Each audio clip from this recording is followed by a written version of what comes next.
So guys, আজ থেকে আমি এই চ্যানেলে সোর ডোমেন সিরিজ শুরু করতে যাচ্ছি, যেখানে 10 লেজেন্ড সোর্স আছে এবং একটা ছেলের নাম লুয়াংয়ের কাহিনী দেখানো হবে, যে ছিল ফেই ফ্যামিলির এক রাজকুমার, কিন্তু তার মা মারা যাওয়ার পরে পরিবারের মধ্যেই তাকে সেবা করার মতো একজন নৌকার বানিয়ে দেওয়া হয়।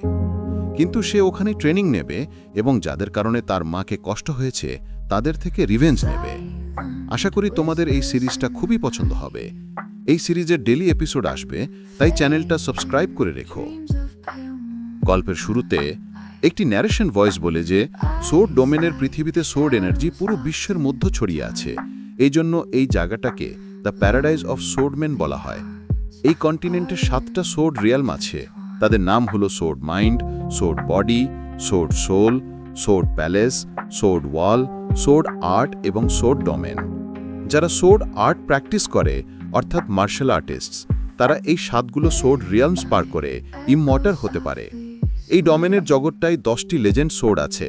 নামগুলো rainbow, Taoshen, ice frost, star fire, mountains pressure, wind chaser, silent thunder, crystal light, dark green এবং ব্লাড গুল। এগুলো প্রত্যেকেই সোর্স এলিমেন্টালের আলটিমেট এনার্জি রিপ্রেজেন্ট করে, তাই প্রত্যেকের এলিমেন্ট আলাদা আলাদা। রেইনবোর এলিমেন্ট মেটাল, তাওশেনের উড, আইস ফ্রস্টের ওয়াটার, স্টার ফায়ারের ফায়ার, মাউন্টেন্স প্রেশারের আর্থ অর্থাৎ প্রেশার সম্পর্কিত, উইন্ড চেজারের উইন্ড, সাইলেন্ট থান্ডারের ইলেকট্রিসিটি, ক্রিস্টাল লাইটের লাইট, ডার্ক গ্রিনের ডার্কনেস আর ব্লাড গুলের এলিমেন্ট ব্লাড। সময় কেটে যায় এবং এখন এই কন্টিনেন্টে বড় শক্তিশালী ক্ষমতা সম্পন্ন মাত্র 5টা পরিবার বেঁচে আছে, যাদের কাছে লেজেন্ড সোর্স আছে। সেন্ট্রাল ডোমেনের সোর্স সেটের কাছে 3টা লেজেন্ড সোর্স আছে। ইস্ট ডোমেনের হুয়া ফ্যামিলির কাছে আছে মাউন্টেন্স প্রেশার সোর্ড, সাউথ ডোমেনের চু ফ্যামিলির কাছে আছে স্টার ফায়ার, নর্থ ডোমেনের লোরো ফ্যামিলির কাছে আছে আইস ফ্রস্ট, আর লোরো ফ্যামিলির কাছে আছে লেজেন্ড রেইনবো সোর্ড, আর তাই তারা ওয়েস্ট ডোমেনের রাজত্ব করে। আজ ওয়েস্ট ডোমেনের লুরু ফ্যামিলির প্যাট্রিয়ার্ক লু শেনথু সব সোর্ড রিয়ামস পার করে ফেলেছেন। পুরো সোর্ড ডোমেনে এমন কিছুই মাইনেস্টার আছেন যারা সব রিয়ামস পার করে পারেন। আমরা লু শেনথুকে দেখি, তিনি তার ওয়াইফ ফেইন কিং শিকে মনে করে বলছেন, তুমি ঠিক আছো তো? 18 বছর কিভাবে পেরিয়ে গেল আমি টেরই পেলাম না। এখন আমাদের ছেলে তো অনেক বড় আর জবান হয়ে গেছে। এখানেই লুশান আসে, যে লোরো ফ্যামিলির মেম্বার। লু শেনথু ওকে বলে, আমার তোমার জন্য একটা মিশন আছে। আমি চাই তুমি নর্থ ডোমেনের হাই শ্যান সিটিয়ে গিয়ে ফং ফ্যামিলির কাছে যাও।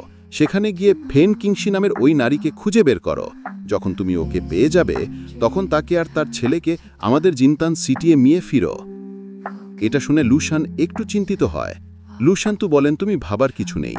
ফেন কিংশি আমার ওয়াইফ এবং তার ছেলে আমার রক্ত, তাই তাদের নিরাপদ করে এখানে ফিরিয়ে আনো, যদিও এটা তোমার জীবন পর্যন্ত ঝুঁকতে পারে। লু শেনথু লুশানকে একটা জেড পেন্ডেন্ট দেন এবং বলেন, যখন তুমি এই পেন্ডেন্ট ওকে দেখাও, তখনই ও তোমাকে বিশ্বাস করে ফিরবে, ভরসা করবে।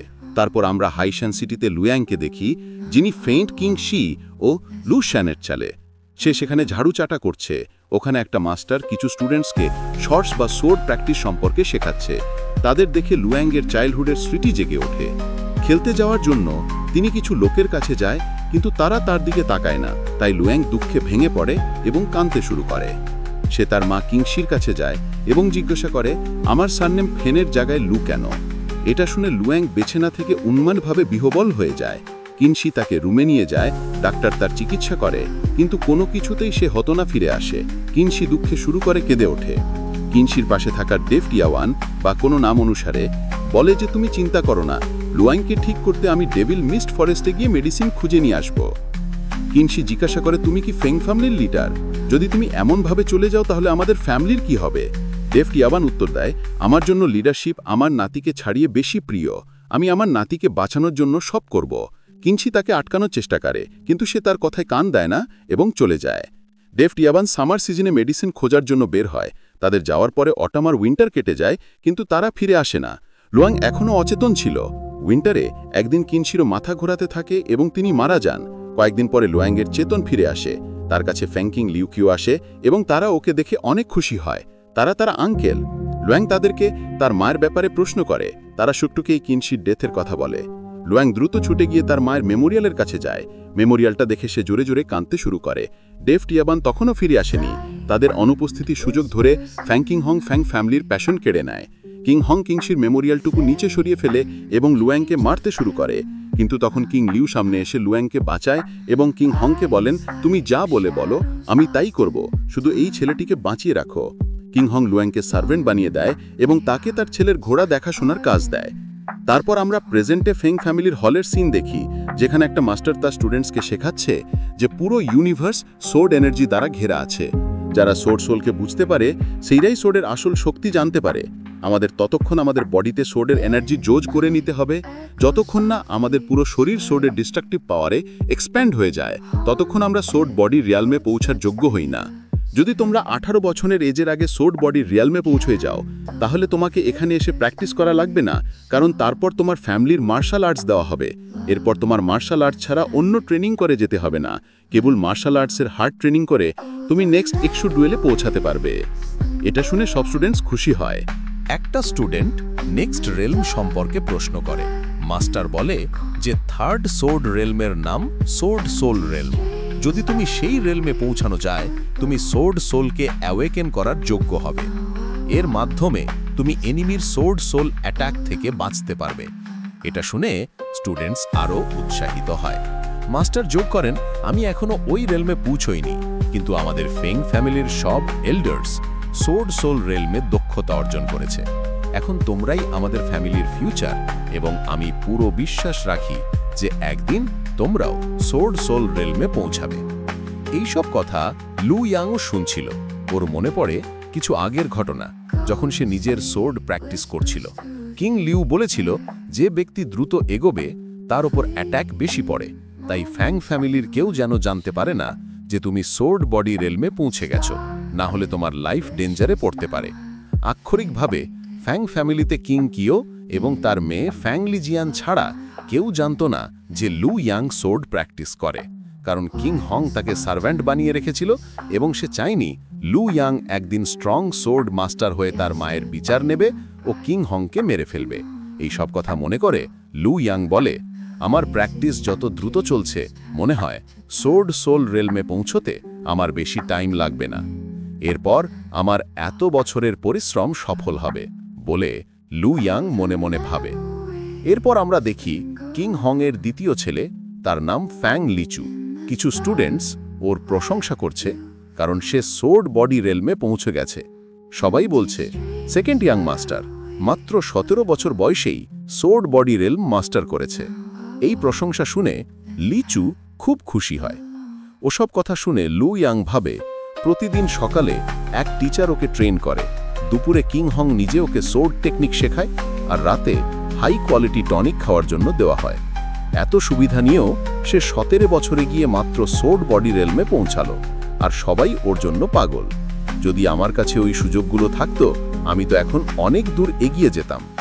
এই সব ভাবছিল লু ইয়াং, তখনই হঠাৎ পিছন থেকে লিচু এসে ওকে হুইপ দিয়ে মারতে শুরু করে, কিন্তু লু ইয়াং পাশে সরে গিয়ে বেঁচে যায়। লিচু বলে, আজকাল তোমার সাহস তো বেশ বেড়েছে, আমি সোর্ড বডি রেলমে পৌঁছে গেছি, সবাই আমাকে কংগ্রাটস দিচ্ছে, কিন্তু তুমি একমাত্র যিনি কিছু বললে না, তুমি কি আমার সাকসেস দেখে জেলাস হচ্ছ? বলে সে আবার হুইপ মারে। তারপর লিচু হর্স কাটে উঠে বসে। লু ইয়াং এর রাগ হয়, কিন্তু কিছুই করতে পারে না, কারণ সে তো কিং হং এর ছেলে। শেষে সে মাথা নিচু করে বলে, congratulations on reaching the sword body realm. লিচু ঠোঁট মুচড়ে বলে, মার খাওয়ার পর মনে হয় বুদ্ধি এসেছে, এখন আমাকে তাড়াতাড়ি ড্র্যাগন ভ্যালিতে নিয়ে চলো। আমি এখন martial artist of the sword body realm, তাই অন্য মার্শাল আর্টিস্টদের সাথে প্র্যাকটিস করব। লু ইয়াং হর্স কাট চালিয়ে তাকে ড্র্যাগন ভ্যালি নিয়ে যায়। ওখানে এক সার্ভ্যান্ট ওকে বলে, এখন থেকে তোমার লাইফ আরও কঠিন হতে যাচ্ছে। লিচু যেহেতু সোর্ড বডি রেলমে পৌঁছে গেছে, সে এখন তোমাকে আরও টর্চার করবে। আর এক সার্ভ্যান্ট বলে, সোর্ড বডি রেলমে বডি স্ট্রেংথ অনেক বেড়ে যায়, এখন লিচুর পাওয়ার সোর্ড মাইন্ড রেলমের লোকদের থেকেও বেশি। যদি সে ফুল স্ট্রেংথে তোমাকে আঘাত করে, একদিন তুমি মরে যাবে। এই কথা শুনে লু ইয়াং মনে মনে ভাবে, এই সব নর্মাল লোকেরা আমার মতো ট্যালেন্টেড জিনিয়াসদের মন পড়তে পারে না। তারা জানে না আমরা ফেট নিয়ে ভাবি না, এরা শুধু অন্যদের নিয়ে হাসাহাসি করে।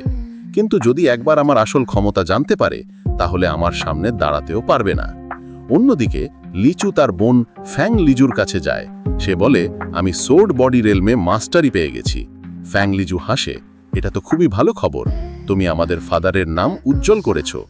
তারপর লিচু ফ্যাং লিজিয়ানের দিকে ফিরে বলে, আমি যখন সোর্ড বডি রেলমে পৌঁছে গেছি তখন তুমি আমাকে এমনভাবে দেখছো কেন, যেন আমি কোনো উইক ছেলে?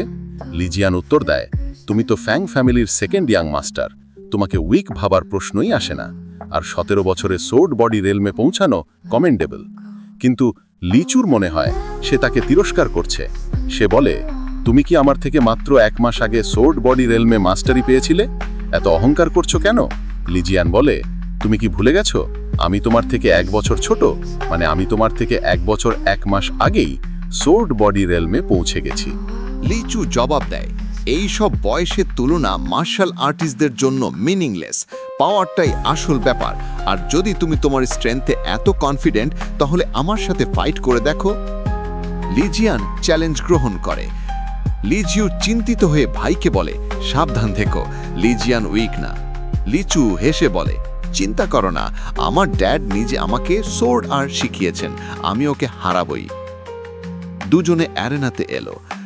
লিচু তার সোর্ড ফোর্স দিয়ে লিজিয়ানের ওপর অ্যাটাক করে, কিন্তু সে সব অ্যাটাক এড়িয়ে যায়। রেগে গিয়ে লিচু ডাবল সোর্ড স্কিল ব্যবহার করে, কিন্তু লিজিয়ান সহজেই সেটা ব্লক করে দেয়। দুজনের লড়াই তীব্র হয়ে ওঠে। লিচু মনে মনে ভাবছে, what the hell is this? She is so strong, how can she be this powerful? লিজিয়ান দ্রুত গতিতে অ্যাটাক করে, আর লিচুয়ের হাত থেকে সোর্ড ছিটকে পড়ে। সে নিজের সোর্ড ওর দিকে পয়েন্ট করে বলে, তোমার এখনো অনেক কিছু শেখার বাকি আছে। লিজিয়ান বলে, इसलिए पहले ট্রেনিং করো, তারপর আমার সাথে ফাইট করতে আসো। এতে ফাং লিচু ভীষণ রেগে যায়। সে নিজের সোর্ড তুলে লু ইয়াংকে মারতে যেতে থাকে, কিন্তু লিজিয়ান সামনে এসে দাঁড়িয়ে যায়। সে বলে, তুমি এটা কি করছো? লিচু বলে, আমি জানি এখন আমি তোমাকে হারাতে পারবো না, কিন্তু লু ইয়াংকে তো সহজেই হারাতে পারবো। তাই আমি আমার রাগটা ওর উপরই বের করব, কারণ ও আমাকে কংগ্রাচুলেট করেনি। এখন আমি ওকে শর্ট বডি রিয়ালমের আসল পাওয়ার দেখাবো। যাই হোক, সে আমার সার্ভেন্ট, আমি ওর সাথে যা খুশি করতে পারি। ওর লাইফ নিয়ে আমার কিছু যায় আসে না। এই কথা শুনে লিজিয়ান খুব রেগে যায়। সে লিজুকে বলে, তুমি তোমার ভাইকে থামাচ্ছ না কেন? সে ওকে মেরে ফেলবে। লিজু শান্তভাবে বলে, লু ইয়াং আমার থার্ড ব্রাদারের সার্ভেন্ট, তাই সে ওর সাথে যা খুশি করতে পারে, আমি তাকে থামাতে পারবো না। তবে সে লিচুকে বলে, তুমি ওর সাথে যা খুশি করো, বাট প্লিজ ওকে মেরে ফেলো না, না হলে বিপদে পড়বে। লিচু হেসে বলে, তুমি চিন্তা করো না, আমি ওকে মেরে ফেলবো না, সর্বোচ্চ ওকে ক্রিপল বানিয়ে দেব। সে তখন লু ইয়াংয়ের দিকে যেতে শুরু করে। লিজিয়ান তাড়াতাড়ি লু ইয়াংকে বলে, তুমি এখান থেকে পালাও। কিন্তু লু ইয়াং কোথাও যায় না। সে ভাবে, আমি আমার এই স্ট্রেংথ নিয়ে ফ্যাং ফ্যামিলির সাথে ফাইট করতে পারবো না। আমি যদি পালাইও, ওরা আমাকে খুঁজে বের করে মারবে। যাই হোক, আমি তো শর্ট বডি রেলমে আছি, ওর কিছু অর্ডিনারি অ্যাটাক আমার কিছুই করতে পারবে না। লিচু এক লাথি মেরে লু ইয়াংকে অনেক দূরে ছুঁড়ে ফেলে দেয়। এটা দেখে অন্য সার্ভেন্টরা হাসতে শুরু করে। লিচু লিজিয়ানের দিকে তাকিয়ে বলে, ভালো করে দেখো, তুমি ভেবেছিলে আমি দুর্বল, এখন আমি ওকে মেরে দেখাবো আমি কতটা স্ট্রং। সে নিজের সোর্ড অ্যাক্টিভেট করে লু ইয়াংয়ের উপর আক্রমণ করে, কিন্তু লু ইয়াং মাটিতে শুয়েই ওর সব অ্যাটাক থেকে বেঁচে যায়। এতে লিচু আরও রেগে যায়। সে বলে, তুমি আমার অ্যাটাক থেকে বাঁচার চেষ্টা করছো, এখন আমি তোমাকে বাঁচতে দেব না। সে আবার আক্রমণ করে, কিন্তু এইবারও লু ইয়াং তার আক্রমণ থেকে এড়িয়ে যায়। লিচু বলে, আজ বুঝলাম তোমার বডি অনেক ফ্লেক্সিবল, মানে তুমি গোপনে সিক্রেট মার্শাল আর্টস ট্রেনিং নিচ্ছ, তাই না? তুমি কি আমাদের সাথে বিট্রেল করার প্ল্যান করছো, নাকি আমাকে মারার জন্য এসব শিখছো? লু ইয়াং কিছুই বলে না। লিচু তাচ্ছিল্যের সাথে বলে, তুমি একটা সার্ভেন্ট যার কোনো বাবা নেই, তুমি কি সত্যি ভাবছো যে ফ্যাং ফ্যামিলির বিরুদ্ধে রিভেঞ্জ নিতে পারবে? এটা শুনে লু ইয়াংয়ের চোখ লাল হয়ে যায়। তার মনে পড়ে ছোটবেলার সেই সময়গুলো, যখন সবাই ওকে টর্চার করত, মারত, হিউমিলিয়েশন করত। সেই স্মৃতি মনে পড়তেই ওর ভিতরে রেজ জেগে ওঠে। আর এখানেই এই এপিসোড শেষ হয়ে যায়।